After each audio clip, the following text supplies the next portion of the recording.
বুধবার জাতিসংঘ সাধারণ পরিষদের ৭৯তম অধিবেশনে বক্তব্য রাখেন যুদ্ধবিধ্বস্ত ইউক্রেনের প্রেসিডেন্ট ভলোদিমির জেলেনস্কি। এ সময় রাশিয়ার বিরুদ্ধে অভিযোগ তুলে তিনি বলেন, ইউক্রেনের পারমাণবিক স্থাপনায় হামলার পরিকল্পনা করছে মস্কো। এটা হলে প্রতিবেশী দেশও ক্ষতিগ্রস্ত হবে বলে জানান জেলেনস্কি। তিনি আরও বলেন, রুশ বাহিনীর আক্রমণে দেশটির প্রায় সব তাপ ও জলবিদ্যুৎ কেন্দ্র ধ্বংস হয়ে যাওয়ায় লাখ লাখ মানুষ শীতকালে কষ্ট পাবে।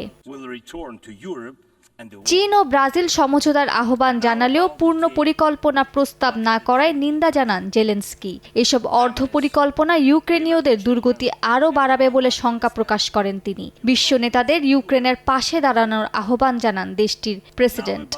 When some propose alternatives, half-hearted settlement plans, so-called sets of principles, it not only ignores the interests and suffering of Ukrainians, who are affected by the war the most.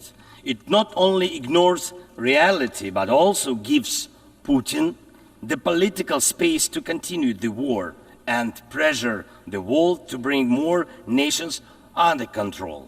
এদিকে রুশ প্রেসিডেন্ট ভ্লাদিমির পুতিন পারমাণবিক যুদ্ধাস্ত্র ব্যবহারে নতুন নিয়ম ঘোষণা করেছেন। রাশিয়ায় হামলা করতে কোনো পারমাণবিক শক্তিধর দেশ যদি কোনো অন্য দেশকে অস্ত্র দিয়ে সহায়তা করে, তবে তা মস্কোর বিরুদ্ধে যৌথ হামলা হিসেবে বিবেচিত হবে বলে জানান তিনি। আন্তর্জাতিক গণমাধ্যমের তথ্য অনুযায়ী জো বাইডেনের সঙ্গে বৈঠকে জেলেনস্কি রাশিয়ায় দূরপাল্লার ক্ষেপণাস্ত্র নিক্ষেপের অনুমতি চাইতে পারেন। এমন গুঞ্জনের মধ্যে পুতিনের সিদ্ধান্ত পশ্চিমাদের বিরুদ্ধে এক ধরনের হুঁশিয়ারি সংকেত বলে বিবেচনা করা হচ্ছে।